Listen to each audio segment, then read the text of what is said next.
Do you struggle to find your voice in a noisy world? Do you feel your voice lacks confidence and energy to accurately communicate your thoughts, ideas, and passions? Do you wish there was an easy way to give your voice what it needs to captivate your audience every time? My name is Clay Collins, and like you, I struggled with these issues for years. But I found a blueprint that can help you change the way you think about your voice and therefore the way your voice comes across to others. Welcome to the My Voice Mentor podcast. Okay, today we're going to talk about an epidemic. We have epidemic as vocalists, and this is one of them. We have a real problem to solve. In fact, almost every singer that I talk about this with expresses that they have a problem in this area. Let me ask you, if you're a singer, do you have a hard time memorizing the lyrics to songs? I think many of you probably answered yes. I work with worship leaders and singers all the time, and this is the number one issue that I come across again and again and again. And guess what? Today on this episode, you're going to get a blueprint to memorize lyrics the right way. But before we talk about that, I want to tell you about my 5-day vocal boot camp. It's absolutely the best thing that you can do for your voice right now. It's absolutely free. I encourage you to take advantage of that by going to myvoicementor.com/bootcamp to get started right away. And by the way, if you're watching this on YouTube, please do me a solid, hit that like, subscribe, and bell notification so that you will be alerted to new episodes as they're released. Okay, so let's talk about this very important issue. Now, one thing that if you've been to a church or if you've been on the worship team at a church, you might be familiar with a concept, a tool, a little piece of technology called the confidence monitor.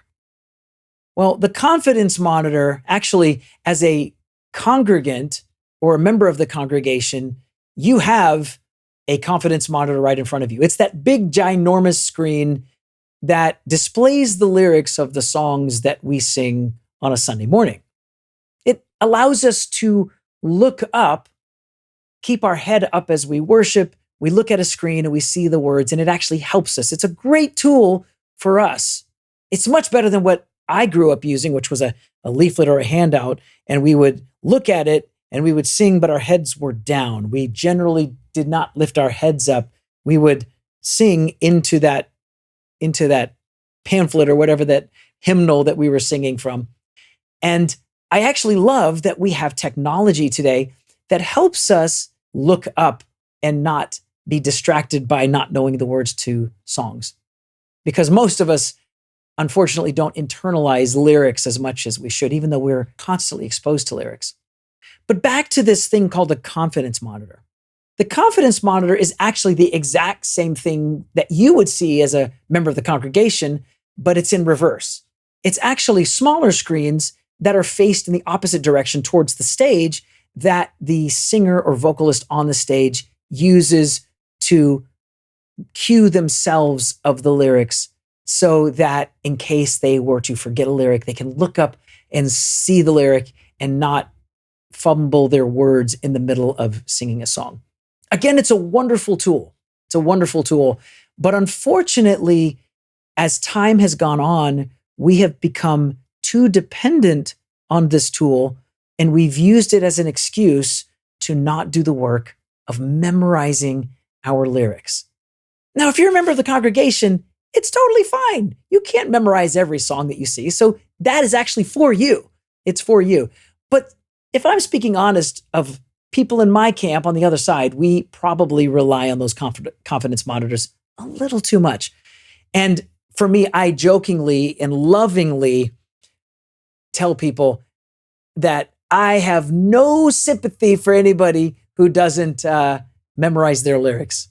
And I'm only partially kidding when I say that because I was born legally blind. So for me, I don't have access to being able to see the confidence monitor because I can't make out the words on it. I can't see far enough to see the confidence monitor. So I've never been able to benefit from this tool that so many people depend upon. But as a result, because I don't have that ability, I've had to actually learn the skill and the art of memorizing lyrics. And as a result, I have discovered the blueprint for the proper way to memorize lyrics. And I, of the goodness of my heart, want to share it with you so that you too can internalize lyrics. Well, first of all, why would we want to do this anyway? What benefit? If the screen displays the lyrics for me, why would I want to take the time to learn them on my own? It's actually a great question, and I'm going to answer that now. The first reason is if I don't have those lyrics internalized, they're not going to be coming from me. They're going to be coming to me and then through me, which is the equivalent of transcription. If I transcribe the lyrics that are on the screen, they're not flowing out of me, they're just flowing through me. I'm a little passive in the exchange. I'm simply singing the lyrics that I see. I see it, therefore I sing it. I want you to remember back in the time, if you took a typing course in school, perhaps you remember as you were learning to type, one of the things that you had to learn how to do was to transcribe text. And that was the process of you looking at text and retyping that text. And one of the things you might have noticed as you did that is that you could get into almost autopilot mode where you're transcribing and maybe your error correction is like extremely good and your accuracy is like 95, 99%. But the interesting thing that you would become to realize that you can actually transcribe text perfectly without ever having internalized the words or the meaning of those words. I experienced this as I was learning to sight read music. A lot of times, as I got better at sight reading, I found myself actually capable of reading music and accurately translating what was on the page to the notes on the piano. But at the end of playing a page, I was consciously unaware of what I had just played. For me, that was actually somewhat traumatic because I was raised learning how to play more by ear than by sight. You know, like I said, because I was legally blind, my instructor taught me through hearing, which taught me how to internalize music and to push it forward from me as opposed to what a lot of musicians do, which is just regurgitate and read off of a page. And so I experienced for the first time being able to sight read music, and I was both excited that I had this new skill, but also amazed at how I was able to play music and have no conscious or emotional connection with what I had just played. And that's the first danger of not memorizing your lyrics. You don't internalize the information, you're just transcribing it. And that's ultimately going to carry in your performance. It's ultimately going to be what the listener receives from you is a transcription. So therefore, it's going to come up a little hollow in its presentation. So that's reason number one. Reason number two is if I'm constantly looking at a screen to get me the lyrics, I'm not making a connection with the congregation or audience. And that's not good. They are making eye contact with us, but we're never making eye contact with them because my eyes are too busy looking at the next lyric. Now, again, in the right way, these tools are meant to just help us refresh our memory. We glance down on it and then we remember, recall brings it back. And it's supposed to be used that way. But what happens if we overutilize a tool, then it becomes a crutch and we can never look away. And the final and perhaps most important reason is that it exercises a very important part of your brain, which deals with both your short-term, medium-term, and long-term memory. And probably the greatest benefit of improving your memory skills is that this will have increased benefits as you get older, because the more you exercise that skill, the less likely you're going to have to deal with memory issues as you get older. A lot of what we experience in the form of Alzheimer's or dementia actually comes from mental atrophy. We don't exercise that part of our brain, so therefore it becomes atrophied and we don't have the ability to recall things the way we once did. Exercising regular memory work on your brain is going to keep that part of your brain sharp as you enter into your middle age and later years. So this is a very good thing that you want to develop. So let's actually put into practice. I'm going to show you today my process for memorizing a lyric. In fact, in real time with you today, I'm going to learn a lyric in real time in order to show you how I memorize. So I'm basically going to go into a lyric that I've never learned. I might have heard it maybe once or twice in my life, but I've never learned it. So it's basically a blank slate for me. I want to show you my process of how I memorize it. Now, I'm not saying that it's going to happen as quickly for you. I have developed the skill over many years, but if you invest and if you do it this way, if you do it right now, you can exercise that muscle and that skill using this technique I'm going to show you to really build your memory skills, and it will benefit you so much. Okay, the song that we're going to use in today's example is an old hymn that you might have heard. It's known enough that you might recognize it, but obscure enough that you're not going to know the lyrics. And I'm going to make sure that you don't know the lyrics to this one. The song is Praise to the Lord the Almighty. It goes like this: praise to the Lord the Almighty. You know, that one, I'm sure you've heard it if you've ever been raised in any kind of traditional or conservative church. It's a beautiful hymn. It's got beautiful lyrics, but we're using a hymn today, number one, because it's public domain and I won't get flagged for copyright issues. But number two, hymns are written in a different time, in a different language structure, and therefore makes them very difficult to learn. So we're going to learn starting with a very difficult hymn. And in case you are familiar with this hymn, we're not going to learn verse 1, we're going to learn verse 5. And I am completely unfamiliar with verse 5, so I'll be learning it right along with you. Okay? So the first thing that we want to do whenever we memorize the lyrics of a song is we want to kind of analyze the verses. We want to analyze the chorus. We want to kind of begin to some degree break it down into familiar patterns. And so with a hymn like this, we do have a familiar pattern, a familiar phrase. And that phrase is praise to the Lord. In fact, every verse of the hymn begins with praise to the Lord. So it would make sense that the very first thing we memorize is praise to the Lord. And I don't think that that's hard for any of us to memorize. I'm sure we've heard that phrase enough to say, okay, I've got that phrase, praise to the Lord. Okay, so that's our first line, praise to the Lord, right? That's it, praise to the Lord. So the first thing, I've memorized the first line of the first 5 verses simply by memorizing that line, and that wasn't that hard. So I can repeat that. If I have a hard time memorizing it, I can repeat it a few times. But that's kind of the easy part of the song. This is the part where the writer helped us out a little bit and say, hey, if you learn this one phrase, guess what? It's going to start you off for the entirety of the song.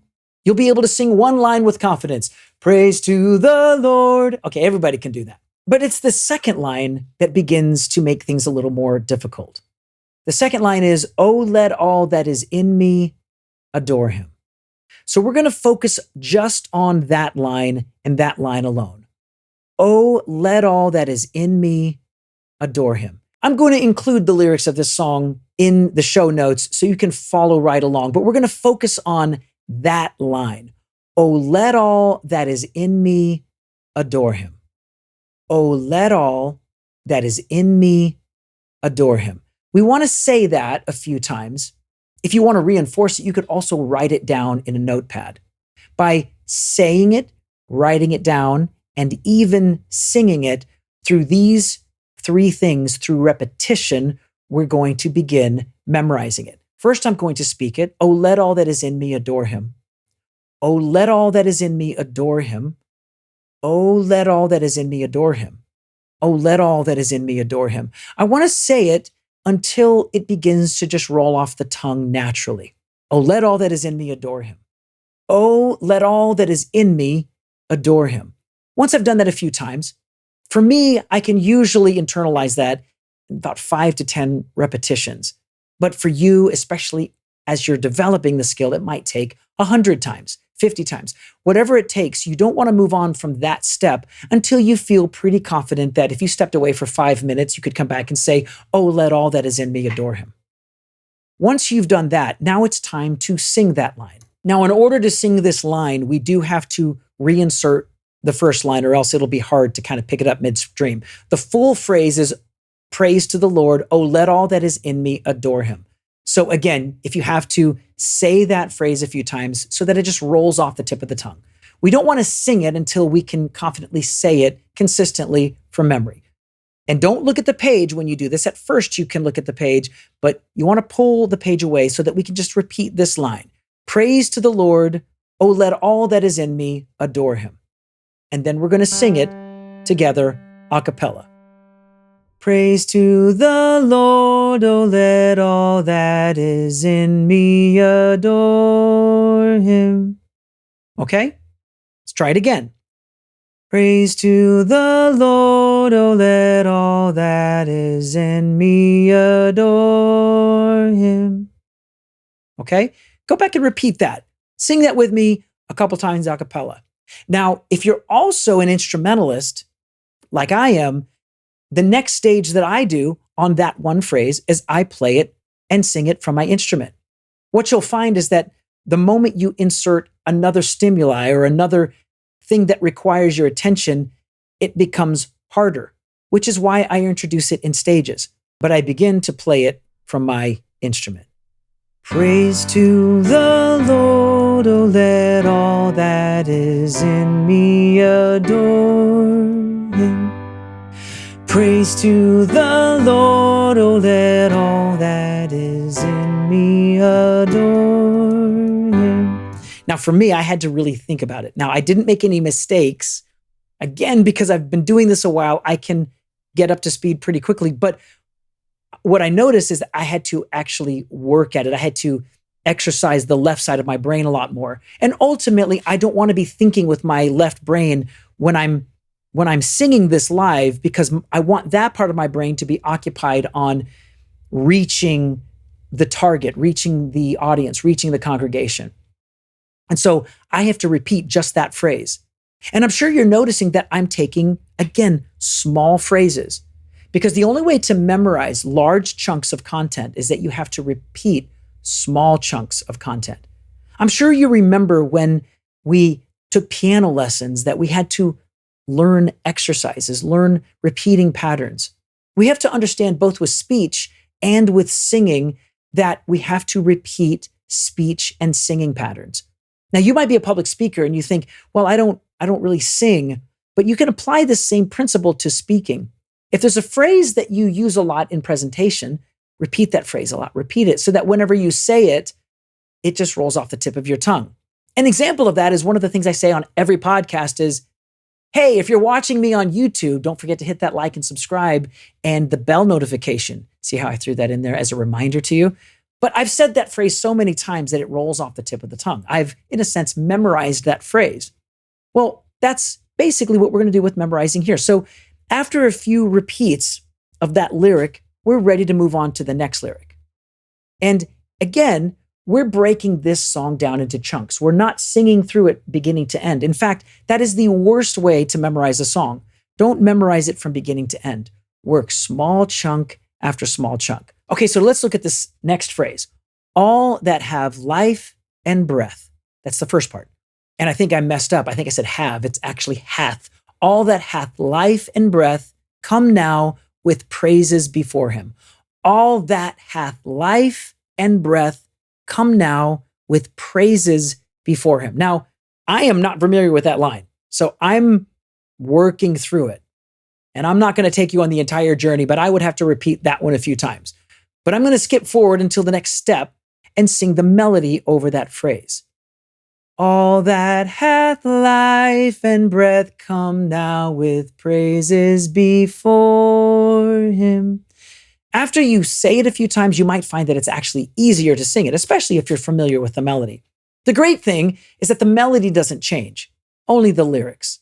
And that kind of helps us a little bit. We're not having to sing a new melody, thank goodness. So let's sing it again.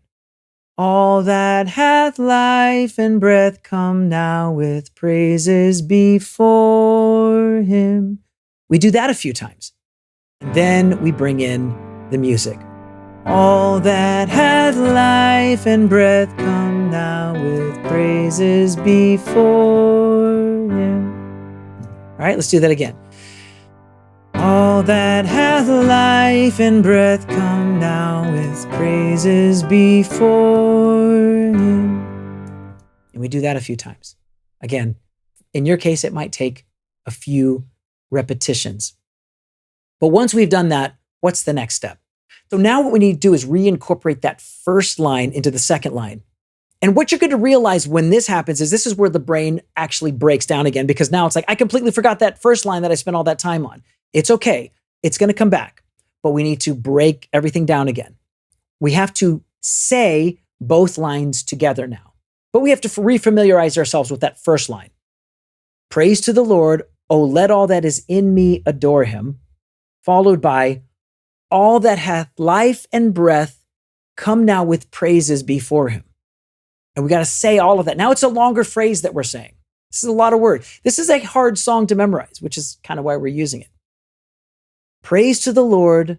Oh, let all that is in me adore him. All that hath life and breath come now with praises before him. Whew, this is a challenge. It's a challenge. It's a challenge for me too. But now again, the phrase that we are repeating is longer. We've memorized them individually. Now we have to memorize them as a composite. And we're slowly going to be building the song as we do this. Okay, so let's see if we can sing it. Praise to the Lord, oh let all that is in me adore him. All that hath life and breath come now with praises before him. Okay, do you see this process? We'd have to do that a few times. But let's see if we could make it through the rest of the verse. Now, the good news with the next line is that it's actually a lot easier. Thank goodness. As we reach the apex of this verse, things begin to level off and we get somewhat of a reprieve, somewhat of a break. The first two lines were a little tricky. This one's not so hard. Let the amen sound from his people again. Now, this is only tricky in that this is not the way we normally vocalize. So we got to repeat that because that's not how we would form that phrase, but it is very poetic and very beautiful. Let the amen sound from his people again. Wow, what a beautiful verse that is. Let the amen sound from his people again. Okay, so we've got that phrase. Let the amen sound from his people again.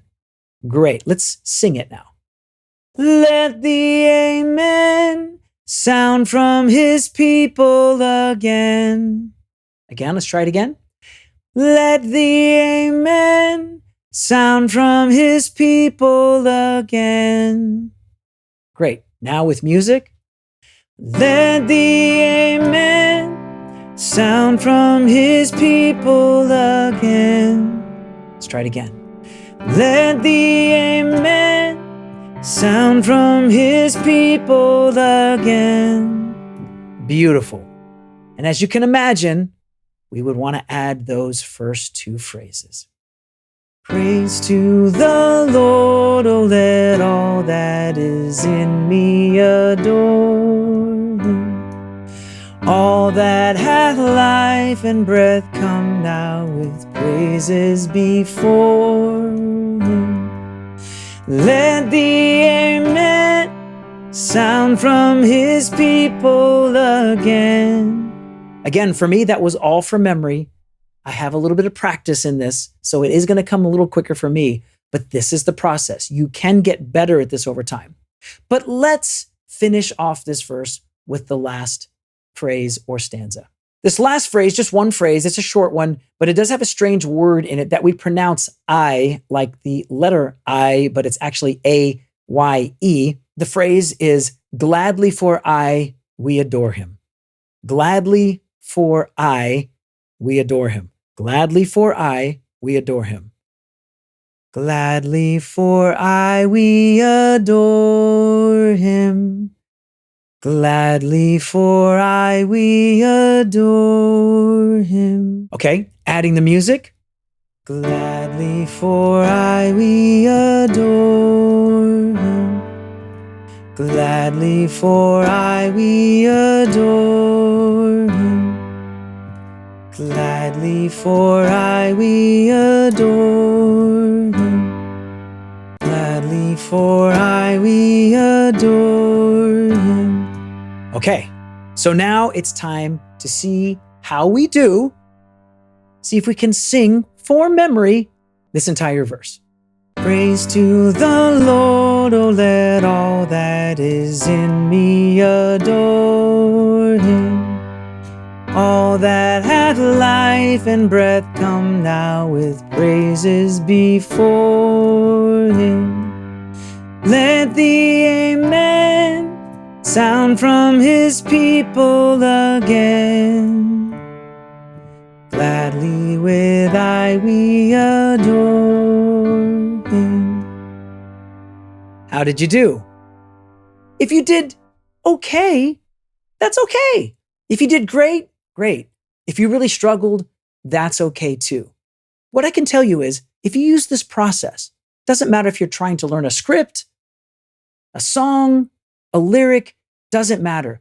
If you break it down into small little chunks, you will begin to develop the art of memorizing lyrics, memorizing lines, memorizing scripts. This will help you so much. The benefits of enhancing your memory are going to feed you and benefit you for the rest of your life. So definitely take the time to develop the skill. You won't regret it. I hope I've given you some things to think about and some ideas to help you in your memorization. But in the meantime, I'll look forward to seeing you next time. And don't ever stop investing in your voice.